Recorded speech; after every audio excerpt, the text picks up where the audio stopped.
Ever wondered why people tilt their heads in photographs? This common phenomenon is known as head canting, where one tilts their head so significantly that the forehead is no longer perpendicular to the shoulders. It's so natural that it's almost subconscious, a trend observed not only in modern-day selfies but also in historical paintings. This intriguing behavior piqued the curiosity of researchers at the University of Bologna. In 2001, they conducted a study, published in European Psychologist, to investigate the frequency and perception of head canting in photographs.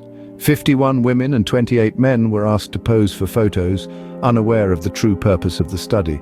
The results were fascinating. 71% of the participants tilted their heads without any prompting. The researchers then asked the participants to rate both their own attractiveness and that of others using the photos taken. Interestingly, the photos featuring head canting scored higher than those without, suggesting a positive interpretation by viewers. It's possible that head canting is perceived as friendlier, less threatening, or perhaps it's a reflexive response to the discomfort of being photographed. But the intrigue doesn't stop there.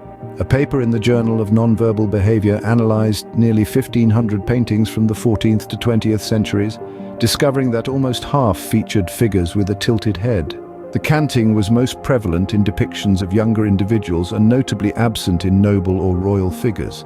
A 2016 analysis even found that depictions of robots with a tilted head were perceived as more likable and less intimidating. Professional photographers often advise subjects to tilt their heads, believing it accentuates the jawline or tightens the skin.